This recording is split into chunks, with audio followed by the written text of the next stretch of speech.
Well, hello guys, welcome back to my channel. Ketemu lagi sama aku Kana. Apa kabar kalian hari ini? Aku harap kalian semua dalam keadaan yang happy dan sehat selalu. So, sebelum kita memulai pembahasan, aku harap kalian mau terus support dan dukung channel ini dengan cara gampang banget, yaitu subscribe, like, comment, atau share video ini. Dan kemudian juga jangan lupa untuk smash the button atau tekan tombol loncengnya supaya kalian tahu kalau aku masukin video baru. Tanpa berlama-lama lagi, kita langsung let's go. So guys, apakah kalian percaya dengan adanya kutukan? Pernahkah kalian menemukan barang-barang, tempat, atau suatu hal yang mungkin menurut kalian atau menurut masyarakat di sekitar kalian, kepercayaan yang kalian tahu bahwa sesuatu tersebut mengundang malapetaka bila dipajang, dipegang, maupun dilihat. Percayalah kalian bahwa kutukan itu memang membawa hal yang buruk ketika kita bertemu dengan barang yang memang mengandung kutukan tersebut. Betul, today aku akan membahas tentang 5 kutukan yang paling terkenal di dunia. Apa kalian udah siap? Aku juga udah siap. So, without any further ado, let's go. Yang pertama adalah kutukan Ötzi. Ötzi adalah nama mumi yang ditemukan pada 19 September 1991 di Gletser Snæfell di Hetzel Alps di perbatasan antara Austria dan Italia oleh 2 orang wisatawan asing yang sedang mendaki pada saat itu, yaitu Erika dan Helmut Simon. Dipercaya bahwa mumi yang ditemukan ini adalah mumi yang terawetkan secara alamiah dari 53 abad yang lalu. Ötzi ini sendiri namanya diambil dari tempat mumi ini ditemukan. Setelah temuan tersebut dilaporkan oleh mereka, ya tentu saja para ilmuwan itu sangat-sangat bersemangat dan ingin langsung melihat mumi tersebut. Mengeluarkan mumi itu dari es gitu ya, bukanlah suatu pekerjaan yang mudah guys.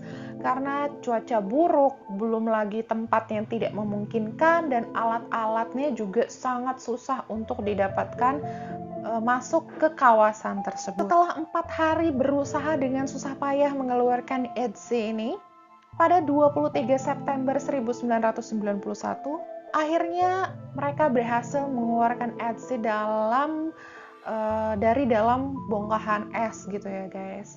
Nah, setelah berhasil mengeluarkan Ötzi ini dari bongkahan es, kemudian mumi ini ditempatkan dalam kantong jenazah, dan dari sana ia dibawa ke kota Van, Institut Kedokteran Forensik di Innsbruck untuk diteliti. Konon, menurut desas-desus nih, manusia purba itu merasa sangat marah karena ketenangannya sudah diganggu. Rumor adanya kutukan itu dimulai pada saat Helmut Simon, orang pertama yang menemukan Ötzi ini, meninggal dalam badai salju tepat di mana ia menemukan mumi tersebut. Kemudian hanya dalam waktu beberapa jam saja guys, kepala penyelamat yang ditugaskan untuk menyelamatkan si Helmut Simon ini, yaitu Dieter Wagner, meninggal dunia karena serangan jantung. Kemudian pada April 2005, orang yang pertama kali memeriksa mumi Ötzi ini, yaitu Konrad Spindler, meninggal karena komplikasi multiple sclerosis. Lalu kepala tim forensik yang memeriksa mumi tersebut, yaitu Rainer Henn, juga ditemukan meninggal dunia ketika sedang dalam perjalanan untuk memberikan kuliah atau memberikan informasi mengenai mumi Ötzi tersebut. Pendaki gunung yang mengantarkan Rainer Henn tadi menuju ke mumi itu dilaporkan meninggal dunia juga karena longsoran salju. Orang yang merekam pada saat mereka mengevakuasi mumi tersebut, Rainer Hozel, meninggal dunia akibat tumor otak. Dan arkeolog molekul kelahiran Amerika Serikat, yaitu Tom Loy, ditemukan meninggal dunia di rumahnya ketika sedang berusaha untuk menyelesaikan buku mengenai mumi Edzi tersebut. Sampai saat ini tidak ada yang tahu pasti mengenai kehidupan Edzi ini, dan memang manusia purba di Edzi ini akan tetap menjadi misteri hingga sekarang. Edzi kini dipamerkan di Museum Arkeologi di South Tyrol, Bolzano, Italia. Ia disimpan dalam ruangan bersuhu 12 derajat Fahrenheit dan kelembapan sekitar 99%. Gimana menurut kalian mengenai kutukan Edzi ini? Apakah menurut kalian memang orang-orang yang mengganggu ketenangan di Edzi ini memang mendapatkan sesuatu yang harus mereka dapatkan, yaitu kematian? Apa tanggapan kalian tentang kutukan The Mummy Edzi ini? Komen di bawah. Next. Selanjutnya ada kutukan makam Raja Tutankhamun. Makam Tutankhamun menjadi misteri penemuan arkeologis yang paling terkenal. Kenapa? Karena ialah yang memberikan informasi paling penting dan paling lengkap mengenai Fir'aun, karena kondisinya lah yang paling utuh dan paling baik di antara makam-makam sejenisnya. Raja Tutankhamun merupakan Fir'aun Mesir yang berkuasa pada dinasti ke-18 Mesir.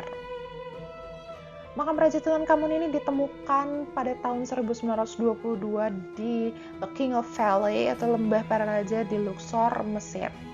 Arkeolog asal Inggris yaitu Howard Carter telah melakukan penelitian selama 1 dasawarsa di The King of Valley atau Lembah Para Raja untuk menemukan jalan masuk ke makam-makam yang selama 3000 tahun itu sudah tidak terjamah karena makamnya itu tertutup reruntuhan. Di dalam makam Tutankhamun ini, Howard Carter menemukan 5.000 jenis harta yang disimpan dalam 3 ruangan yang berbeda, berupa persenjataan, mainan, mebel, pakaian, perhiasan. Ada juga kereta kuda yang belum dipasang gitu ya, belum disusun, dan semuanya itu berlapis emas. Sementara itu dalam ruangan yang lain itu ditemukan sarkofagus yang diukir dengan sangat baik dan masih kelihatan sangat baik.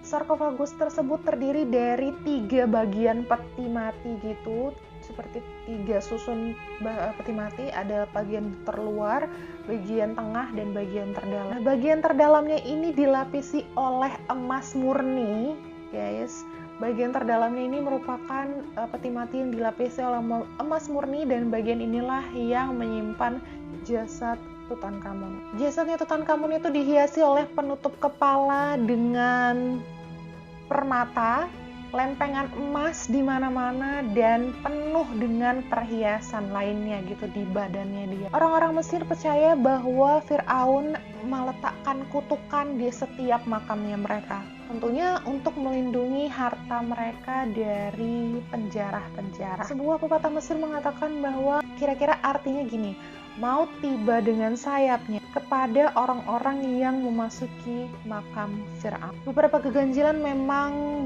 telah mereka rasakan setelah penemuan makam Tutankhamun tersebut. Beberapa orang itu ditemukan meninggal, dan bahkan beberapa orang itu ditemukan meninggal tanpa alasan yang jelas. Penyumbang dana dari ekspedisi makam Fir'aun ini yaitu Lord Carnarvon sedang merayakan tentunya kesuksesan dan euforianya dia sebagai orang yang berjasa dalam mendanai ekspedisi yang telah berhasil ini.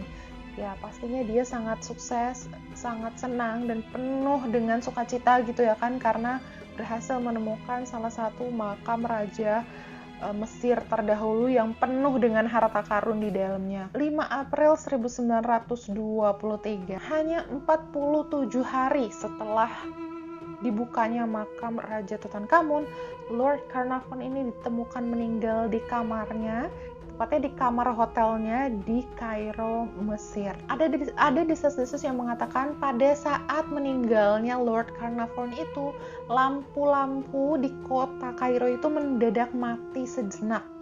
Tidak hanya itu, terpisah jauh dari Kairo nih guys, di rumah peternakannya Lord Carnarvon di Inggris ini, tiba-tiba anjing milik Lord Carnarvon ini menggonggong dan melolong terus-terusan tengah malam, sehingga membuat orang-orang di rumah Lord Carnarvon yang di Inggris ini jadi kebingungan dan merasa ngeri gitu. Pada saat tengah malam itu anjingnya menggonggong terus, nggak berhenti-berhenti, melolong terus nggak berhenti, sampai anjing itu ditemukan terkapar dan mati.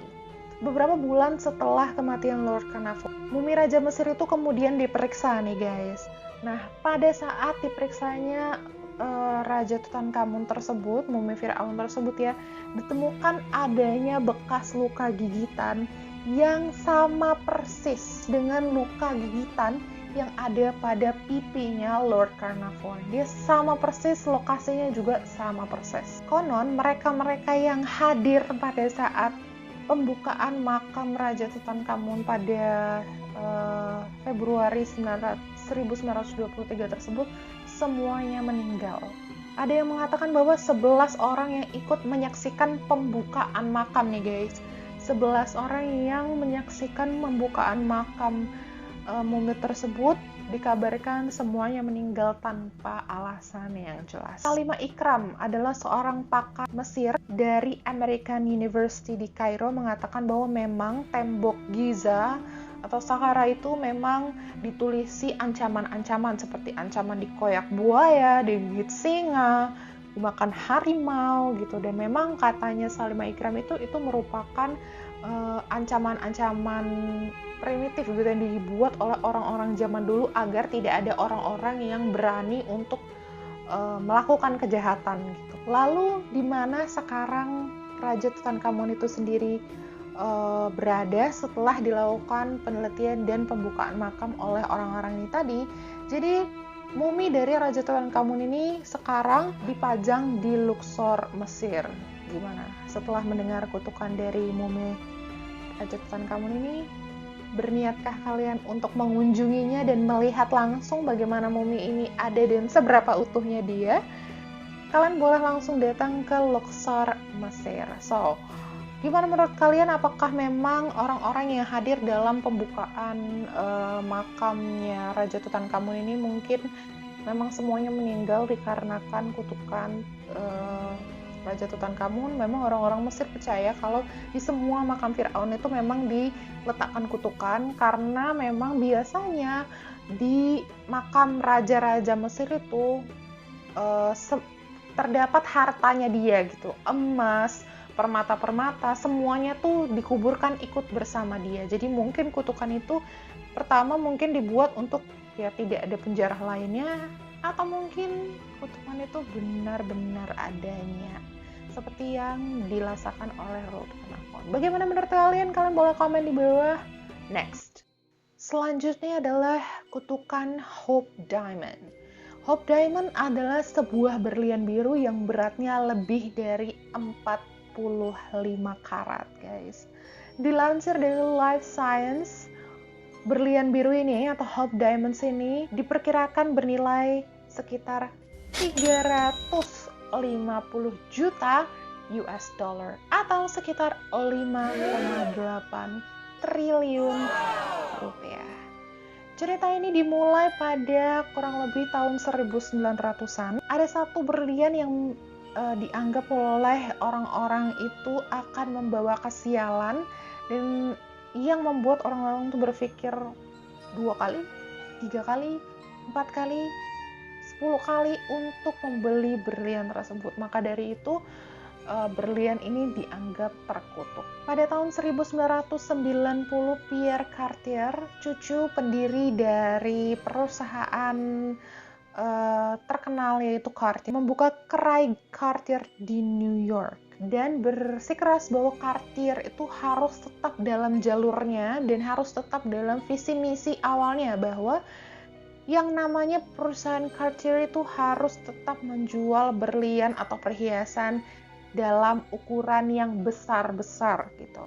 supaya mereka tidak kehilangan reputasi. Nah, karena itulah kemudian PR melakukan investasi dengan membeli sebuah batu berlian ukuran besar dalam beberapa bulan setelah ia membuka gerai barunya di New York.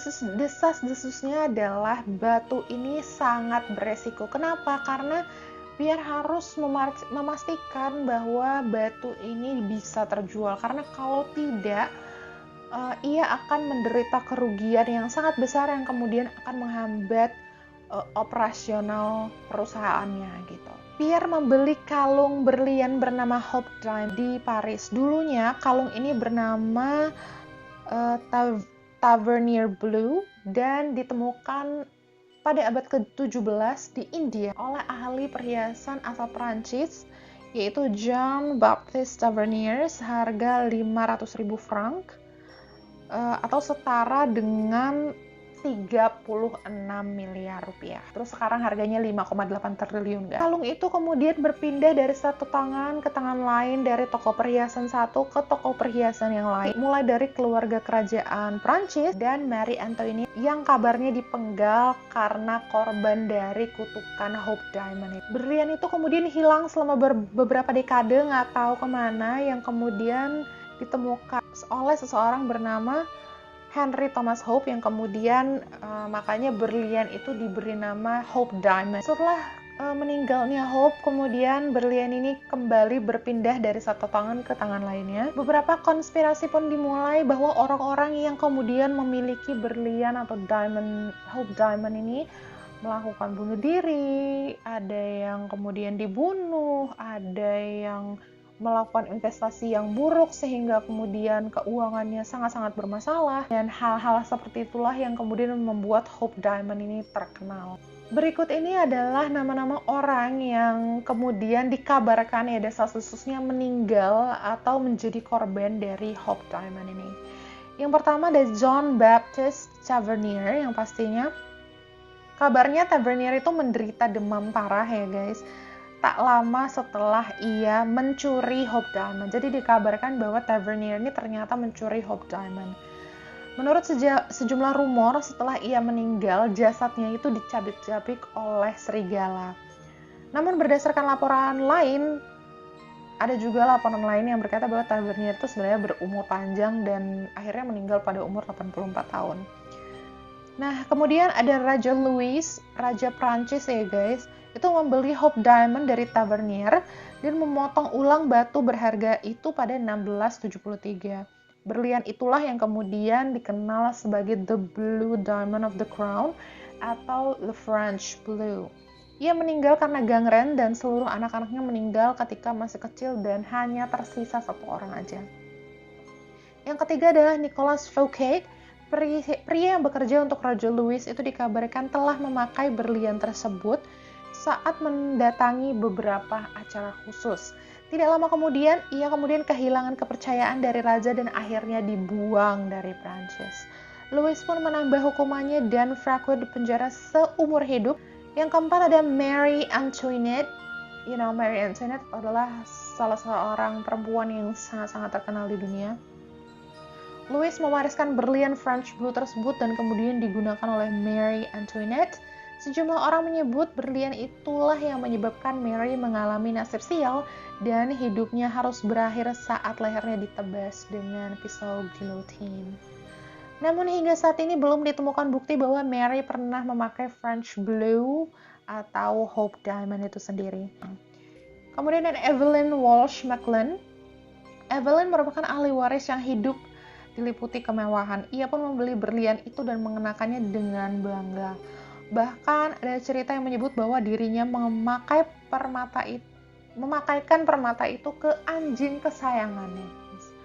Namun perlahan-lahan kutukan itu mulai menelan korban. Ibu mertuanya meninggal dan anak-anaknya tutup usia pada 9 tahun. Suaminya meninggalkan dirinya, anak perempuannya tewas karena overdosis pada umur 25 tahun, dan Evelyn pada akhirnya jatuh miskin dan harus menjual koran untuk bertahan hidup. Anak-anak Evelyn yang masih hidup kemudian menjual berlian tersebut kepada Harry Winston. 9 tahun kemudian Winston menyumbangkan permata itu kepada Smithsonian Institution. dan dipajang di sana. Sejak museum ini memperoleh Hope Diamond, berlian ini tidak membawa malapetaka apapun atau kecelakaan atau kesialan apapun kepada siapapun selain keberuntungan tentunya bagi museum ini, karena ribuan pengunjung tetapnya yang ingin melihat Hope Diamond secara langsung. So, gimana menurut kalian mengenai kutukan Hope Diamond ini? Apakah benar bahwa semua yang memakai Hope Diamond ini akan mendapati kesialan atau bahkan kematian? Apakah kalian ingin melihat Hope Diamond secara langsung? Kalian boleh berkunjung ke Smithsonian Institution ini untuk melihatnya. Kalian boleh komentar di bawah. Next. Selanjutnya ada kutukan Timurlenc atau Tamerlane. Timurlenc atau Tamerlane merupakan seorang penguasa dan penakluk yang sangat terkenal pada abad ke-14. Timurlenc itu sendiri merupakan keturunan dari ras Turki dan Mongol. Selama kekuasaannya, Timur ini dikenal sebagai orang yang sangat-sangat ambisius dan sangat-sangat kejam. Dalam usahanya menaklukkan wilayah, ia tidak segan-segan membunuh siapapun yang berani menghalangi jalannya. Ia menghabiskan 35 tahun hidupnya dalam masa peperangan dan ekspedisi. Dan selama 68 tahun hidupnya, ia mengembangkan dinasti terbesar. Setelah Genghis Khan, konon ia telah membunuh 19 juta orang selama masa ia berkuasa. Nah, ternyata Timurlenc ini tidak hanya terkenal akan kekejamannya, namun terkenal juga akan kutukan makamnya. Makam Timurlenc ini yang terletak di Samarkand, Uzbekistan, memiliki peringatan gitu ya. Memiliki peringatan yang tertulis yaitu ketika aku bangkit dari kematian, dunia akan bergetar. Tidak hanya itu, masih ada peringatan lain yang terdapat di makam Timurlenc ini, yaitu barang siapa yang mengganggu makamnya, maka penjajah akan datang melebihi aku. Jadi ada ancaman bahwa siapa aja yang berani ganggu dia, balasan yang akan datang sama si pengganggu ini adalah balasan yang lebih daripada kekejaman yang dia miliki gitu ya.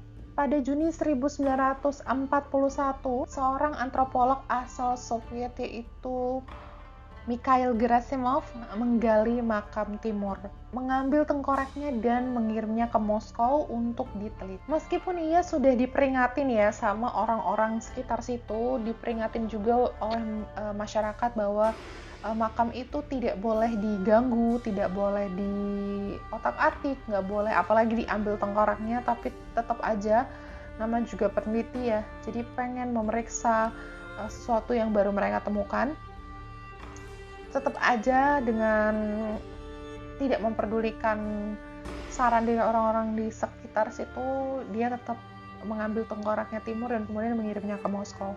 Nah, 2 hari setelah tengkoraknya Timur ini dibawa ke Moskow, tiba-tiba Uni Soviet itu diserang oleh Nazi Jerman pada 22 Juni 1941. Pada peristiwa penyerangan itu, banyak jutaan warga Uni Soviet itu tewas. Stalin yang pada saat itu merupakan pemimpin dari Soviet memerintahkan agar makamnya Timurlenc itu atau hal-hal yang dibawa oleh si antropolog ini ke Moskow dikembalikan ke tempatnya semula dan dikuburkan kembali dengan upacara adat pada November 1942. Nah, pada saat itu Uni Soviet kan porak-poranda gitu ya sama Nazi Jerman. Sepertinya nggak akan menang gitu dalam peperangan melawan Nazi karena memang mereka kalah telak ya, hampir kalah telak. Namun tiba-tiba ketika makamnya Timur itu dikembalikan lagi ke tempatnya dan diupacarakan secara adat di sana, pada saat itu tiba-tiba aja Nazi itu kalah perang dari Uni Soviet dan menyerah, yang akhirnya menyebabkan Uni Soviet memenangkan pertempuran. Gimana menurut kalian tentang kutukan dari makam Timurlenc ini? Menurut kalian apakah memang benar kutukan Timurlenc inilah yang menyebabkan Uni Soviet pada saat itu kalah, dan pada saat dikembalikan tiba-tiba Uni Soviet yang rasanya nggak akan menang tiba-tiba menang, dan Nazi yang pada saat itu sepertinya kuat banget tiba-tiba kalah begitu aja? Gimana pendapat kalian mengenai kutukan dari Timor atau Tamerlane ini? Kalian boleh komen di bawah. Next. Yang terakhir guys, ada kutukan Tippecanoe. Ada sebuah legenda yang sangat-sangat dipercayai oleh banyak sekali masyarakat di Amerika Serikat, yaitu kutukan yang melanda para presiden Amerika yang menjabat di tahun-tahun tertentu. Kutukan yang dimaksud ini mempunyai beberapa nama, seperti kutukan Tecumseh, kutukan Zero Year, kutukan 20-year President Jinx, namun lebih dikenal dengan kutukan Tippecanoe. Kutukan ini menggambarkan kematian rutin yang melanda para presiden Amerika yang menjabat ketika di tahun kelipatan 20, mulai dari Presiden William Henry Harrison sampai dengan John F. Kennedy. Nama kutukan Tippecanoe sendiri diambil atau berasal dari peperangan Tippecanoe yang terjadi pada tahun 1800. Sebagai gubernur wilayah Indiana pada saat itu, William Henry Harrison menggunakan taktik negosiasi menggunakan perjanjian Fort McHenry pada tahun 1809 dengan penduduk asli Indiana, dengan penduduk asli Amerika, di mana mereka harus menyerahkan lahan yang luas kepada pemerintahan Amerika Serikat. Perjanjian itu membuat marah pemimpin suku Shawnee yaitu Tecumseh dan membawa tentara pemerintah beserta dengan suku dan penduduk asli Amerika ini ke dalam suatu peperangan yang panjang. Nah, peperangan inilah yang disebut dengan peperangan atau perang Tecumseh. Peperangan ini pada saat itu dimenangkan oleh Harrison, dan karena itulah saudara dari Tecumseh ini merasa sangat marah. Saudara Tecumseh ini bernama Teng Swatawa yang dikenal sebagai Mesias di suku tersebut gitu, menetapkan kutukan kepada Harris dan siapapun yang akan terpilih menjadi presiden setiap tahun kelipatan 20 setelah terpilihnya Harrison nanti. Aku juga nggak tahu kenapa dan belum dapat informasi kenapa harus di tahun ke-20 itu, aku juga nggak ngerti kenapa. Kemudian akhirnya Harrison meninggal dunia pada 1841 karena pneumonia setelah terpilih menjadi presiden pada tahun 1804. Dan yang mengejutkan adalah selama 120 tahun berikutnya, presiden yang terpilih pada tahun yang berakhiran 0 itu akan tertimpa musibah atau kematian saat mereka masih menjabat sebagai presiden. Presiden-presiden yang meninggal yang dipercaya karena kutukan Tecumseh ini, yaitu Presiden Harrison meninggal tahun 1841 karena pneumonia. Kemudian Presiden Abraham Lincoln yang ditembak pada 1865. Presiden James Garfield dan Presiden William McKinley terbunuh pada 1881 dan 1901. Presiden Franklin D. Roosevelt pada 1945. Dan yang paling terkenal peristiwa kematian John F. Kennedy pada 1960. Nah, jadi menurut kalian gimana tentang kutukan Tippecanoe ini? Apakah menurut kalian ini hanya kebetulan belaka atau tidak? 7 kali berturut-turut, mulai dari William Henry Harrison sampai dengan John F. Kennedy, itu semuanya meninggal dunia tepat seperti kutukan Tecumseh yang terpilih pada tahun-tahun yang ada nolnya di belakangnya, kelipatan 20. Dan kenapa mesti 20? Gimana pendapat kalian tentang kutukan Tippecanoe ini? Apakah kalian percaya atau tidak? Kalian boleh komen di bawah. So, itu dia tadi 5 kutukan yang paling terkenal di dunia menurut versi Miss Kana. Gimana menurut kalian tentang kutukan-kutukan itu?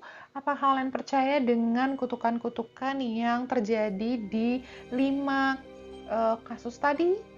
Kalau aku sih mau bilang intinya dari kutukan-kutukan tersebut adalah segimanapun kita penasarannya ya, kita harus menghormati setiap individu, Menurut aku bahkan yang meninggal pun kita harus hormati ketenangannya. Karena ya jangan sembarangan lah ya sama orang-orang yang udah mendahului kita gitu. Karena mereka juga mungkin akan merasa terganggu ketenangan. Ya kita aja dicolek dikit kadang suka marah ya, gimana mereka ya kan. So, dan mungkin ini adalah hal-hal yang sepele ya. Kalau misalnya kalian datang ke suatu tempat yang mungkin angker atau abandoned house, ya, rumah yang ditinggalkan gitu ya kan, janganlah kalian mengusik apa yang ada di dalam tempat tersebut gitu. Jangan kalian main ambil sembarangan aja, terus kayak main buang sampah sembarangan di tempat yang seharusnya tidak seperti itu. Kalian melakukan sesuatu yang tidak seharusnya di dalam tempat-tempat atau bangunan-bangunan yang terbengkalai gitu ya, karena kita nggak akan pernah tahu apa yang ada di sana. Karena ya bisa jadi sesuatu hal yang magic atau kayak mystic itu sebenarnya ada di sekitar kita, hanya mungkin kitanya aja yang nggak tahu. So, thank you for your attention today. Aku harap video ini bisa jadi pelajaran bagi kita semua dan tentunya informasi yang berharga juga bagi kita. Nah, bagi kalian yang pengen aku untuk membahas topik-topik tertentu, kalian boleh komen di bawah atau kalian boleh DM aja langsung ke Instagram aku. Ada di bawah sini atau di atas sini juga, di sini juga ada, di sini juga ada. Mungkin ya kalian bisa cek aja, bisa langsung DM. Oh, jangan lupa kalian untuk support dan terus dukung channel ini supaya channel ini bisa berkembang dengan baik dan tentunya pasti bisa menghasilkan atau menyajikan informasi-informasi informatif dan baik buat kita semua. Thank you and see you on the next video.